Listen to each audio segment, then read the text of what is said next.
We are now turning to the life and thought of Marshall McLuhan, and I've this is a bit out of order because I want to have given these lectures before you start on your second assignment, which is media theory in the contemporary world.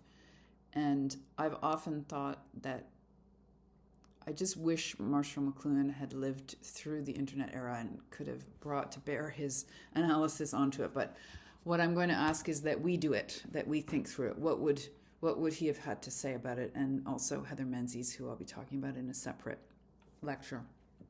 So the chapter that goes along with this lecture is 11 on page 363, starting on page 363. And Mann entitles this The Global Village. So the Global Village is one of the ideas that McLuhan made famous. And we can problematize this concept. It was often taken up by what would now be called neoliberals and people pushing globalism as a sort of an idealistic utopian world of the global village. There's been a lot more critique about it, a lot more pushback against it. I don't think McLuhan was presenting it as something necessarily wonderful. He had a very sharp eye on how technology was impacting society across the globe. So the big question then is, do we live in a global village or a planetary empire? That's not necessarily my big question, but it's an important one.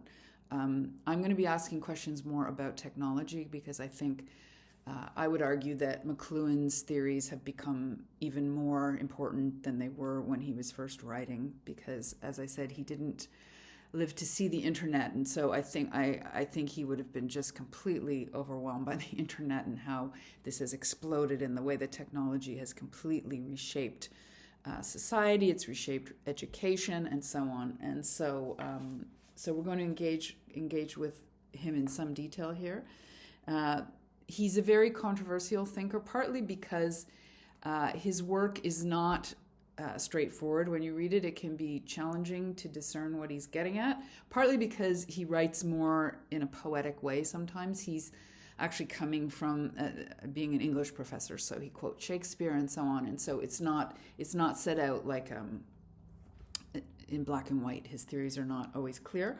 Also, what he's saying is controversial, and I think because he became so popular, I think a lot of people the ideas were kind of in the air. They hadn't necessarily actually read him. But I do want to start with this Welcome to the Global Village in your textbook. So he says, Jessica McMillan, a media studies student at a large Canadian university, sachets into her morning class with a smile on her face and a backpack full of technological goodies on her shoulder. After sitting down, she lays out her gadgets like a tribal shaman might have laid out his charms and talismans in days of yore. Her laptop in the center, plugged into the outlet beneath the desk, instantly connected to the university's wireless network, then her iPod, music player on the left, her cell phone on the right, set to vibrate instead of ring to avoid the professor's wrath, and finally the BlackBerry personal digital assistant beside her cell phone. So he's setting out a picture of the contemporary student and the contemporary professor for that matter. And so it's interesting to engage with this. He's clearly being sarcastic here. But nonetheless, he's noting the way things have changed, say, from being a professor in the 1950s to a professor now. And when you look out onto a sea of people, for instance, on their phones, and some of you out there have been in my classes, and I'm waging a constant rearguard action against people being on their phone when I teach in class. And it's very challenging. And we've seen, and we can engage with this, I think it's very, very important. We're seeing more and more schools in Canada banning cell phones from the classroom because it's taken us a very long time to realize that this has fundamentally impacted people's ability to concentrate and to learn. So I don't want to get too far ahead of us here. So I want to start looking at the life and thought of Marshall McLuhan.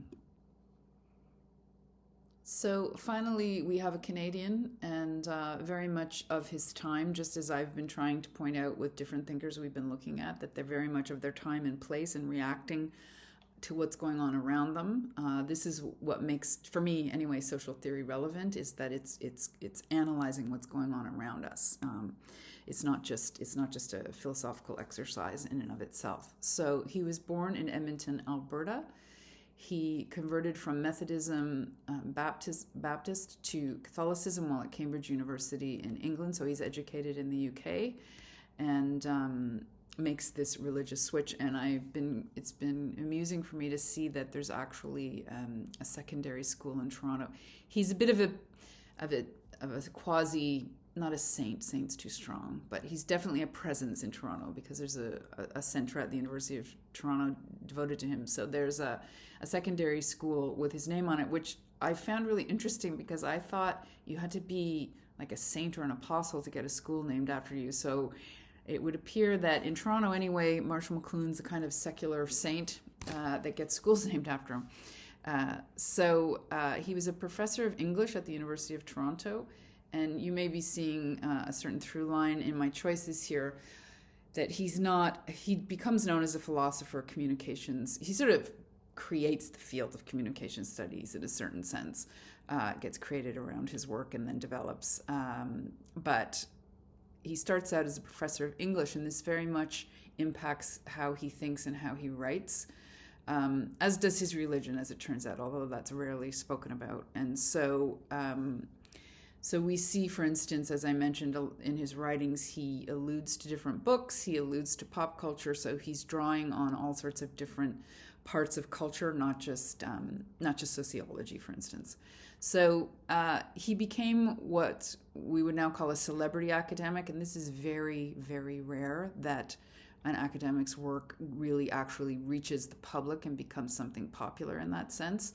I think this accounts for some of the hostility to him. There's a kind of a sour grapes about it, because he actually has huge numbers of people around the world. He's a true international thinker reading his work. Whether they agree with it or not, it's important. So he becomes a celebrity academic with works read by people, the average person, like many people would have heard of The Medium is the Message. They might not know what it means, but they've heard of it.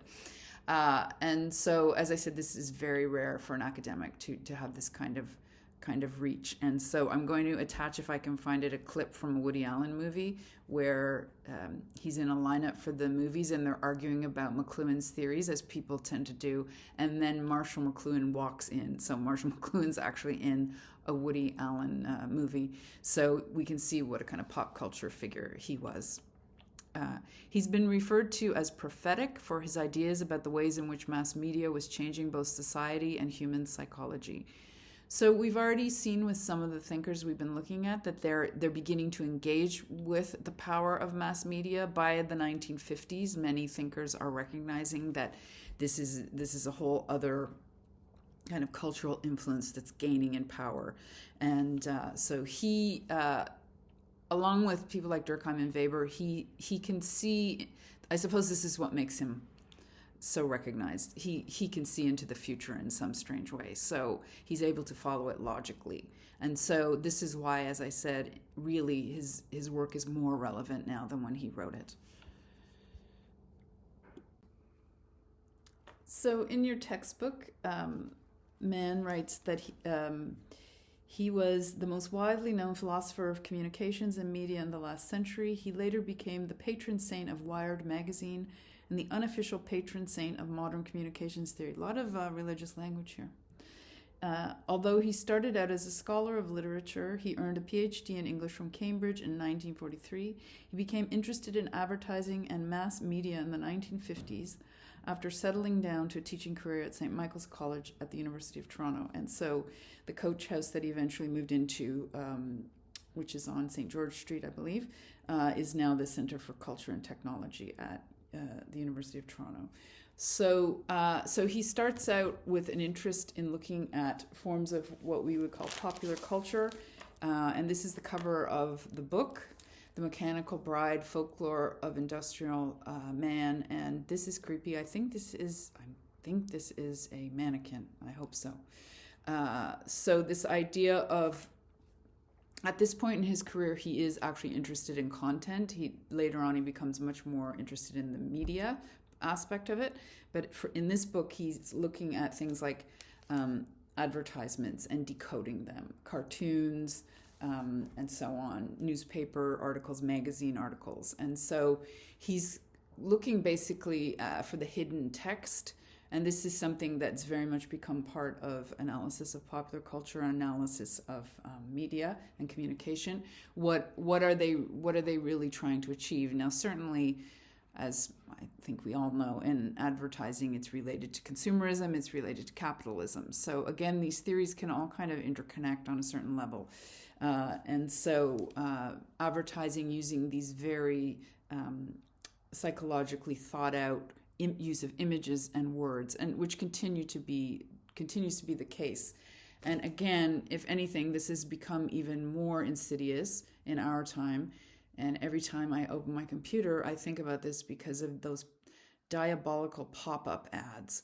And so really and truly, if you want to function in our society, you cannot escape advertising. So this has gone far beyond, I think, anything that McLuhan could even have imagined. With the book The Gutenberg Galaxy, published in 1962, McLuhan really starts to develop the ideas that he becomes famous for. Again, I suspect many people have not read this book, but some of the basic ideas are floating around within popular culture. And so in this book, he examines the cultural transformation brought about by print technology. Now, I think many of you will be familiar with this. So the printing press that gets invented by Johannes Gutenberg in the 14th century in Germany. And so we think he developed it based on sort of wine or oil presses, and then he applied some of that technology to print. There's a lot of controversy about where this first came from. It's not relevant to what I'm talking about here. There were versions of printing that existed in places like China, but this specific type of press Gutenberg invents. And so you may have heard of the Gutenberg Bible. There's very few of them still remaining, and they're often held like sacred relics. So the first thing he prints is the Bible, and that becomes very relevant, and I'll talk about that in a moment. McLuhan argued that the impact of the printing press radically changed both society and human consciousness. Okay, so he's bringing forward this idea that technology is not neutral in that sense, that it can have wide-ranging revolutionary impacts on society. And it's often been said that the printing press unleashed the quote-unquote information revolution. So the idea that it impacts society and the human consciousness. So this is where I think the theory becomes a little bit more challenging. We have to really engage with it. So with mass production of books, information becomes more accessible and contributed to linear modes of thought. So first of all, there's the actual concrete idea that it wouldn't be the average person probably, but they wouldn't be literate. But for a growing minority of people who are literate, you could start to have a book in your home. So you may or may not know that prior to this, books were done by hand, usually by monks in what are called scriptoriums. And so you know this is a long process, and it would have been a religious kind of activity, a kind of meditative religious activity, and generally it would be religious books that you were copying. So we start to see with the Gutenberg press the idea that you can mass produce books. And so it's been said that this contributes to the Protestant Reformation, because it becomes very important within Protestant ways of thinking to read the Bible oneself, that every Christian should read the Bible themselves. They shouldn't have to have it interpreted by a priest. That becomes one of the kind of hallmarks of Protestant thought. So this printing press allows that to actually happen. And this remains true that for many Protestants, they'll have a Bible in the house. This hasn't necessarily been the norm among Catholics. So this unleashes, I'm not saying it's the only reason there was a Protestant Reformation, but it certainly was an important precursor to it. Also that idea of linear mode of thought. And so if we think about the ways in which culture would have been oral prior to that. And many cultures remain oral. And this is still exists. If we think of stand-up comedians, that's an oral form of culture. It's not a print form of culture. But spoken word in an audience that's present is very, very different than reading a book. We know this. And so it creates a different mode of consciousness, essentially. And so it also contributes to the Enlightenment era. And so we can see just how radical this new technology is. And nobody could have guessed this, how this was going to roll out. And this is true of technology that we're seeing coming in all the time in our society. So it's argued that it also contributed to the Enlightenment era that we've already talked about in this course. So we talked about the idea of pamphlets, right? The Communist Manifesto as a pamphlet that could be printed out. And we get this whole thing of where you can get this beloved of Marxists, the little kind of mimeograph machine, and you can make your own pamphlets and hand them out. So there's a kind of a democratizing force in this as well, that more and more people can read. It leads to many more people becoming literate and reading. And also that you can print things and send them out. You don't have to be a member of the royalty or the clergy to do that. So there's a kind of an innate democratizing influence possible within this as well. So I want us to look at a section taken from the Gutenberg Galaxy.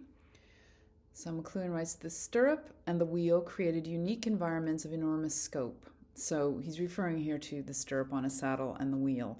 Okay, so of course we don't think about this, but the idea that the stirrup on the horse, for instance, allows for cavalry in the army and completely allows for empires and so on. So he goes on to say, technological environments are not merely passive containers of people, but are active processes that reshape people and other technologies alike. So this is where his thought is very subtle, and so we have to kind of adjust the way we're looking at things. So technology is not just a thing; it's a process, and so we have to understand it as it's in constant flux, and it's constantly reshaping people as they use it, and also reshaping other technologies. And we can see this within popular culture, how each new iteration of technology takes within itself other versions of it.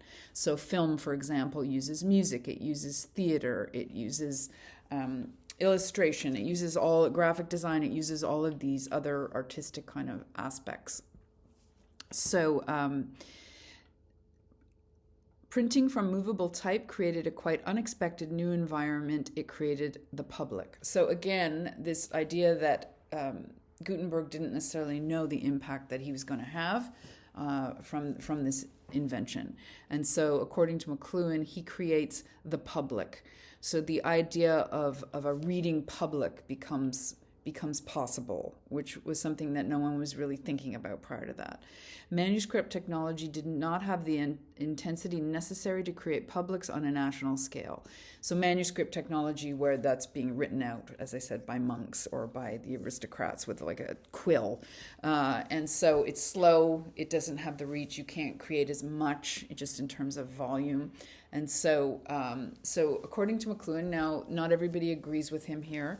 There are many forces that were leading to the idea of the nation state, but he believes that this print technology allows for the idea of nations to really develop. And according to him, it could not precede the advent of Gutenberg technology. So again, this is not just a fact. This is his argument.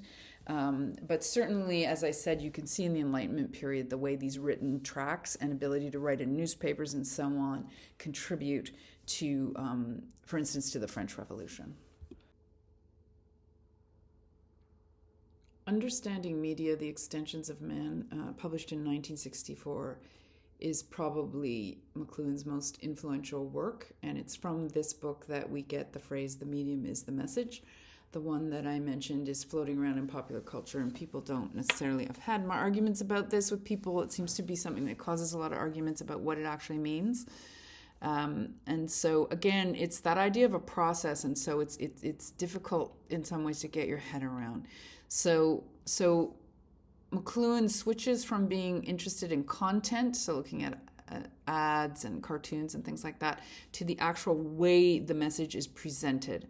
And so his argument becomes that that's actually in some ways more, if not, it is more important than actually the content, because the medium is shaping both us and society. So just to give an example of this, as I said, he didn't live to see the age of social media and the internet. But for instance, I'm being told, a lot of my students, some of you probably are in education, the ways in which people's attention spans have shortened. And we know that this is direct impact of technology. And so people are used to getting these, like TikTok being sort of taken to its ultimate extreme, right? Where we're used to getting these little hits of information, and we don't want any more than that. And we start to get impatient with that. And I find this within my own teaching. I from time to time, I get pushback because there aren't, I don't use as many bullet points. So this idea that we want just these little morsels of information, we get used to that. And so I'm told, I don't know, I'm asking you to do it, I'm asking you to do reading, but that people resist reading books now. I don't know if that's true. I think that's overplayed. I go into bookstores all the time, and there's many people in there, and there are many books being published and read. So I don't think it's quite true, but I have definitely seen it, that you can see that people's attention span is shortened, without a doubt. And that happened already. I found that when I was reading, I had to read a lot of Victorian literature, and it's long compared to the way people write now, and you almost have to adjust your speed and just become more patient. So it's not that we can't adjust, but people get very impatient. You can see if things aren't happening quickly in everything.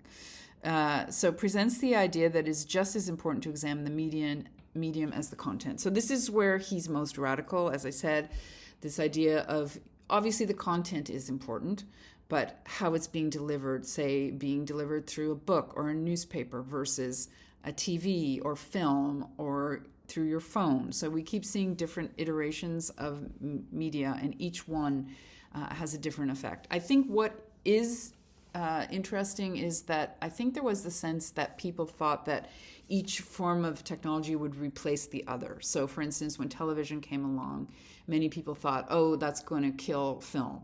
And it didn't. And then when the internet came along, they said that's going to kill television. But it just seems to just build on itself. So we just have a huge amount of media. So that image that man gives of the young woman putting out all her different little doodads, her gadgets, that's more the way it's gone. So argued that the way in which we communicate impacts society. So he was ringing an alarm bell. He wasn't just being neutral here. So he's saying we need to be, he might not have used this language, but what we call media savvy or media literate. And this is certainly something that in all my teaching over the years, I've tried to include. I often give media assignments, asking people to analyze the media for political bias, for the way it's presenting other countries, and so on. So McLuhan was very much thinking in this way, that we need to be, because this is everywhere, we need to really apply a critical lens. And that's what I'm going to be asking you to do in the second assignment, is to think critically about this and the way it's impacting our society. So, that ongoing question that I already raised, should we ban cell phones from, say, middle schools and high schools? So one of his most influential ideas is the idea of the global village. And so as Mann writes on page 369, the ability of television to transmit images and information around the world quickly made McLuhan see the world as contracting into one big global village where everyone is involved with everyone else. Everything seems to happen at once without clear order or sequence. Okay, so this is tricky, and again, there's no right answer to this. Is this bad or good? Certainly, as I said, the more utopian people in the 60s were like, this is going to be amazing. This is going to be like brotherhood and sisterhood around the globe. And there's some truth to that. We know that now people can make films if they're living under oppressive regimes and put it up on the internet. So politically can go either way. We know this. We've seen the bad side with these kind of echo chambers and conspiracy theories. We've seen the good side of it sort of with political activism. So I don't think it's clear cut what kind of global village we're talking about.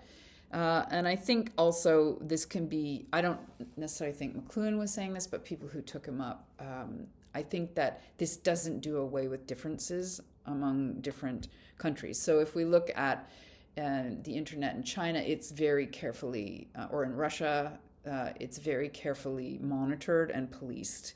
So it isn't applied just in one single monolithic way around the world. Each culture approaches it differently, but obviously recognizes its power. So he goes on to say, in the global village, with its instant communication, people tend to become more conservative, more wrapped up in cool media like TV. The old, hot, mechanical age explodes, expanding across the globe through colonialism. The cool, electric age implodes, conflicting with the older patterns. I don't know about that. I think what I would say is that we can see, and many thinkers have written about this, that medium like television can create a kind of passivity. There's a kind of passivity that exists when you just sit and watch television. So I don't know if that's the idea that it makes us more conservative. I don't know about that. But so he's sort of working out this theory in the 60s when television is really coming online and it's in every household. So I think what we can say with some degree of certainty is it's a mixed blessing, all of it, and it just continues to be an ongoing conversation. But certainly we can talk about this, or you can write about this, the whole phenomenon of doom scrolling. They're actually saying it's impacting people's sleep, but the light from the phone and the information is actually disrupting people's sleep. So it's having these real physical impacts on people. In Chapter 1 of Understanding Media, McLuhan states, in a culture like ours, long accustomed to splitting and dividing all things as a means of control, it is sometimes a bit of a shock to be reminded that in operational and practical fact, the medium is the message. So he's basically saying we're so accustomed to this, the way that we receive our information, that we can miss it. And that's what makes him such an influential thinker, that he's able to see what's hiding in plain sight. Certainly, I know from probably all of you grew up completely with social media and the internet. I didn't, so I can see the difference, and so could he. He could see the difference between having television and not. So that probably influences his thought as well.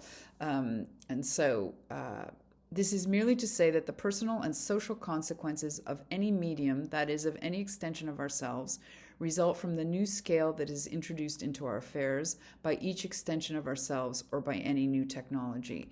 So he's asking us not to be naive about this, about how this is impacting, and that we need to be careful and see how it's impacting children, how it's impacting our society, and take steps if necessary to deal with that. And so he's very concerned with these consequences. Certainly many people have commented on, and this started with the newspaper, but it's even more so when you read your news online, just this avalanche of information coming at you. It's on a completely inhuman scale, and it can be very overwhelming psychologically. And so we're told in your textbook that actually McLuhan wanted his grandchildren to not be exposed to television. And so this is, we can see very early on there's this issue of with children. So with cell phones and internet with children, there's been many studies that show it's very detrimental for children before the age of 2. I don't think anyone is listening to that from what I have observed. But that is what the research is showing. So he was not neutral on this topic. He's saying we have to engage with these technological changes very critically and notice how they're impacting us. So he sets up this argument, putting himself up against General David Sarnoff, who gave a university address and apparently made this statement: "We are too prone to make technological instruments the scapegoat for the sins who wield them. The products of modern science are not in themselves bad or good. It is the way they are used that determines their value. We've all heard this argument, right? Whenever anybody raises an alarm, people are like, oh, just calm down, you know. We've always had technological change. And it's interesting, sometimes the whistleblowers are coming from within. And so some of you may be aware that it was an employee of Facebook that kind of outed the culture of Facebook and the fact that they knew how it was impacting young people, but they're making a lot of money from it. So here General David Sarnoff is saying we can't criticize science or technology.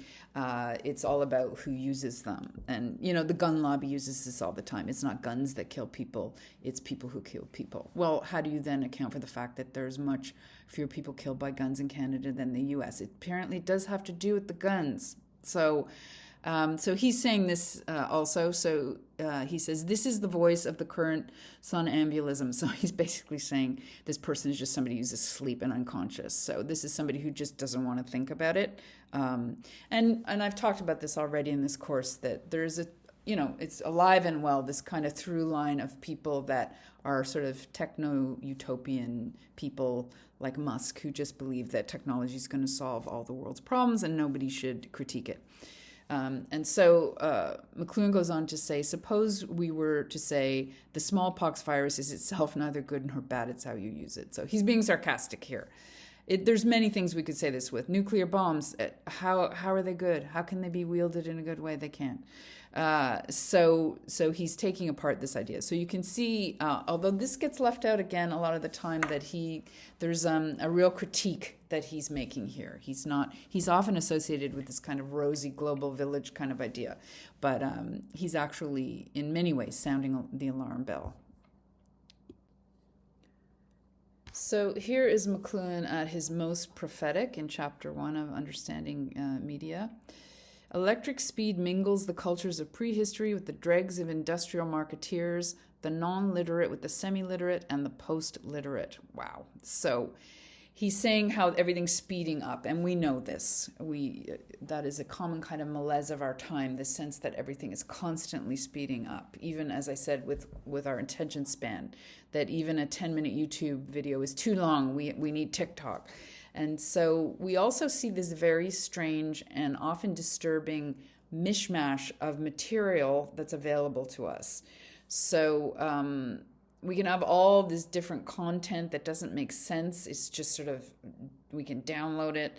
And so the dregs of industrial marketeers, and so I would say he's pointing towards what we see now, as I already spoke about, where advertising has just completely taken over the internet. And you just, I don't know the actual statistics of how many minutes of ads we all watch in a lifetime, but it's absolutely horrifying. And so really, in many ways, the internet is it's been taken up by advertising. It's in many ways just for that.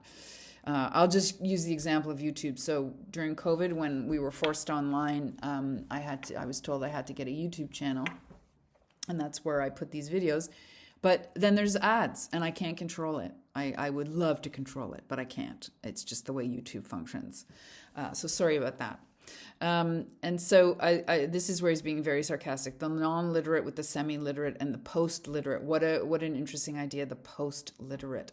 So you could make the argument, if it is true that people aren't reading, that maybe we're post-literate. I hope not, but that could well be, at least for some people. Mental breakdown of varying degrees is the very common result of uprooting and inundation with new information and endless new patterns of information. So he's already pointing to the psychological impact of this, and more people are researching this and talking about this. So I'll just give an example that I've used in other courses. The social psychologist Susan Pinker wrote a book called The Village Effect, and she talks about the impact of Facebook on community. And so again, I've had a lot of pushback when I raise this, where people will say, well, people aren't meeting in person, but they have Facebook. But as she said, it is completely different to meet in person versus meeting on Facebook. And as human beings, we are wired to be among other people. So it's not surprising we're seeing a lot of mental distress in our society. And some of it, I'm not saying all of it comes from technology, but technology is definitely not happening and not helping. And I think that COVID was a weird involuntary social experiment where people were very isolated, sort of online all the time. And I think almost everybody agrees that was not good. It was certainly not good for education. I know many people that were in high school feel like they lost 2 years of their high school education because of it being mediated the way it was. And so again, I think he's pointing out that we need to be really careful and really critical. And I've noticed there's a kind of movement. If you want, you can write on this. Just make sure you run it by me how you're going to approach it. But the idea of doing digital fasting and going to a retreat and being without, or going on a pilgrimage and being without technology has become something that more and more people are embracing because they're aware of the impact that this has on us. This constant inundation of often of bad news has on our mental health. So I'm going to conclude by looking at McLuhan's idea of hot and cool media. And this has to do with the degree of participation you have with the media. Now, as it says at the bottom of the page in the footnote in 367, obviously the internet is missing from this chart since it rose to importance only in the 1990s. And so different thinkers have said that it's tepid, sharing hot and cool characteristics. So that's an interesting question where the internet falls within hot and cool media. I think I agree with this. It's both. It can be both. So he includes in your textbook on page 367 a chart, table 11.1 of McLuhan's hot and cool media. So you can have a look at that. And so the idea that hot media such as print, radio, maps, film offers information and does not require participation. So there's a kind of a passivity in that style of media. Now, again, this can be problematized. I think people can participate. So, for instance, I've been to film screenings where I went to one in North Bay. The director was there. She was doing a Q&A. We were talking about the film. So I don't think in and of itself it has to be passive. I think it's the context in which you imbibe the media. So if you're sitting alone at home, yes, it tends to be passive. Although I talk back to the radio all the time. So still, it is more passive than, say, the telephone, and I mean pre-internet telephone when you're just talking to somebody and you're having to respond to them, or seminars or a speech. This tends to be much more interactive than looking at a photograph, for instance. But again, I think we can problematize this that depending on the context, even photographs, if you go to an exhibition opening of photographs and the artist is there and you're talking to them and they're giving a talk, I think, again, it can be quite interactive. So I think it depends on the context. As he notes, this has implications for how we function psychologically. So do we just passively imbibe media? And certainly I believe that academia, part of what we do in academia is we get you to react to the media and not just take it in passively. At least I hope so. So I teach a popular culture course where we look at popular culture in this way and analyze it in a variety of ways.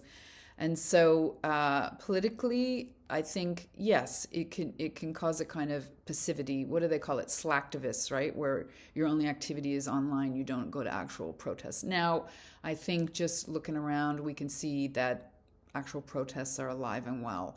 And in fact, people often use the internet to organize these things. So I don't want to just give it on its face. I think we have to engage with this, but I think it's an interesting way to look at media. And so your textbook concludes by talking about the way that, maybe I'm falling into this, sometimes changes in media cause people to become nostalgic about the past. McLuhan mentions how in the 19th century, the first great age of the machine, such British writers as Thomas Carlyle and John Ruskin idealized physical work as providing a bond of mystical social communion. There's also writers currently who have written books about how we need to get back to tinkering and to actual physical engaging with objects. This is a very interesting movement. I often talk about the return of the vinyl record, which nobody would have predicted that. So there does seem to be a pushback against the virtual, where people want actual objects in their hand for a variety of reasons. This was despite the fact that the machines were taking over more and more of this work. Today, in the computer age, some academics hanker after the days when their students actually went to the library and read books instead of surfing the internet to do research. Yeah, that's true. We do. We do hanker after that. Yet almost all of us are electronically connected, plugged into global information and communication networks. The global village is here to stay, whether we like it or not. So there's some truth to that, obviously. As I said, I do think people still read books, and if you do take that up as an essay topic, I'm asking you to read right through to the end a classic text and analyze it, and I really think that's still very important to do that, because what can happen is exactly what happens with McLuhan, where people just know little bits and pieces and they don't know the whole thing. So that's a ongoing debate. So we're going to look next at the work of Heather Menzies, who takes up a lot of these ideas and brings it into the contemporary period.